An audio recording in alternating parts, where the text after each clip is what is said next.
Person of interest na rin ang turing ng NBI sa isang anchor ng Peanut Gallery Media Network.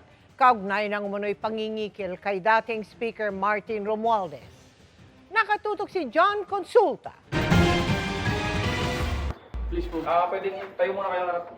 Matapos arestuin Martes ng gabi ang social media personality na si Franco Mabanta at 4 na kasamahan dahil sa pangingikil umano kay dating House Speaker Martin Romualdez. Hindi ka namin kinuha kanina, pwede ka namin kunin.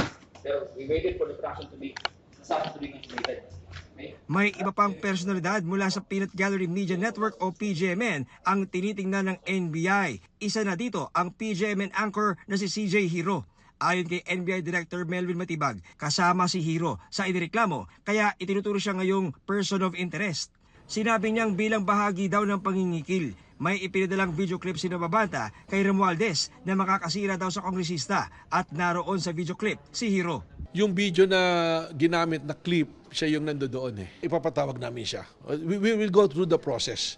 Actually, kung tutuusin, based dun sa complaint na binigay, dapat napasama na siya eh. But we want to exercise caution. Sinusubukang makuha ng GMA News ang panig ni Hiro. Naka-deactivate na rin ang kanyang mga social media account. Nauna nang itinanggi ni Franco Mabanta ang aligasyon ng pangingikil. We definitely didn't extort Speaker Romualdez. Pero nag-apply na raw ang NBI ng cyber warrant para sa mga nakuha nilang mga gadget ng mga suspect.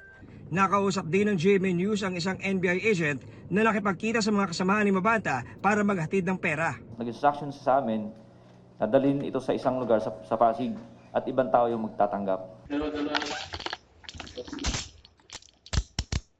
Giit ng abogado ni Mabanta sa inquest ng mga suspect. We felt very confident of our defense. We saw the fatal flaws of the complaint affidavit, the evidence that they've attached, and we are really confident that we built a very strong defense. Sagot naman ng NBI sa aligasyong set up ang nangyaring pag-aresto. Sir, online ang sinabi nila, sir, ay sinet up daw po sila ng NBI. Nakita mo yung tendency na to avoid yung mabidyo, makuha ng CCTV, nagpagpad, iba-iba direction, may mga phone calls, may exchange of text messages. Mahirap naman yata yun na sasabihin natin set up. And it's very unfair to the men and women of NBI na nagtatrabaho ng maayos. Dagdag di Matibag, may iba pang mga government official ang nagparamdam sa NBI. Ilan po mga nagpaparamdam if you don't have? Marami-rami na po. Basta nasa gobyerno po at may mga private personalities din. Wala naman diretsyong nagsabi na na-blackmail sila, but from the looks of it, parang yun yung gustong direction. Hinihingan namin ng panibagong pahayag ang kampo ni Mabanta. Ngayong hapon, dinala na sina Mabanta at iba pang mga suspect sa NBI Detention Facility sa Muntinlupa. John Consulta, Nakatutok, 24 Oras. Pumalag ang kampo ni Leyte 1st District Representative Martin Romualdez matapos sabihin ng founder ng Peanut Gallery Media Network o PGMN na pinapatahimik sila ng dating House Speaker. Kasunod dyan ang reklamo ng isang tauhan ni Romualdez na kinikila ng PGMN ang congressman ng 300 milyong piso kapalit ng hindi paglalabas ng isang video. Ayon sa tagapagsalita ni Romualdez, binabaluktot ng PGMN ang naratibo. Ang tanong, anya, ay kung may humingi ba ng pera kapalit ng katahimikan. Inireport lamang umano ng dating House Speaker sa mga otoridad ng sitwasyon at inaksyonan naman ito ng NBI. Dagdag niya, anumang materyalo expose na sinasabing hawak ngayon ng PGMN ay irrelevant o walang kaugnayan sa iniimbestigahang aligasyon ng extortion. Kung may ebidensya anya ang sinuman ukol sa paglabag ng isang public official, dapat anilang inilabas ito at isinumite sa mga otoridad. Hindi ito dapat gamitin para makahingi ng kapalit na pera. Ito raw ang ginawa umano ng PGMN. Git nila, ang pag-produce ng isang video na matagal nang tapos pero hindi naman inilalabas ay hindi journalism kundi extortion. Ang ganito raw gawain ay nakasisira ng lehitimong pamahayag at napipinsala ang tiwala ng publiko sa mga tunay na media institution.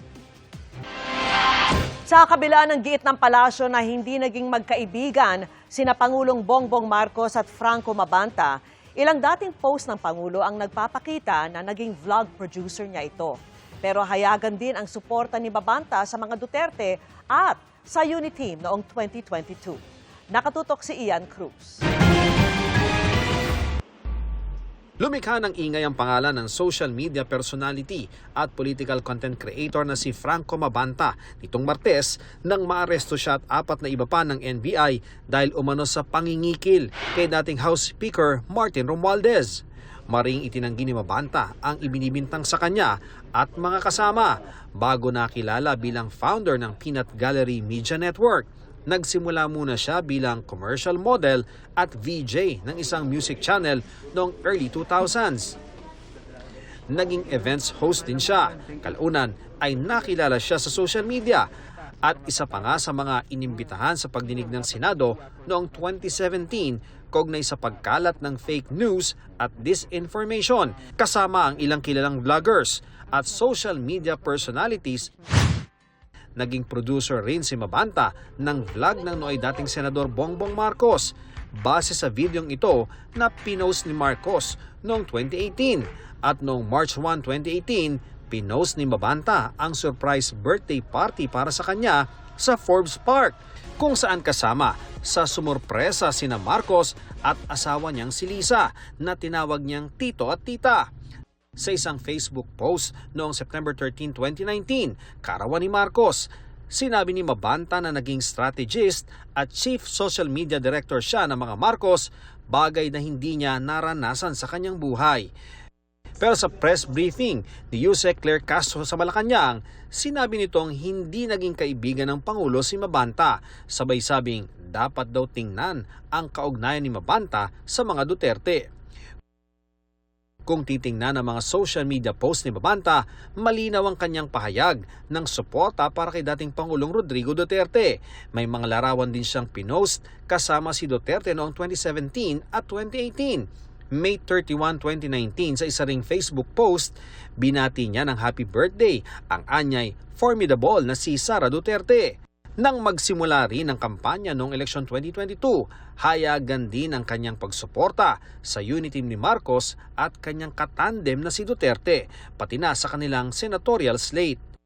2024 nang itatag ni Mabanta ang Peanut Gallery Media Network o PGMN kasama ang dalawang co-owners na di niya pinangalanan. Ayon sa Facebook page ng PGMN, natatangi itong media channel para sa free speech na bukas sa kahit sinong kampo. Ian Cruz, Nakatutok, 24 Oras.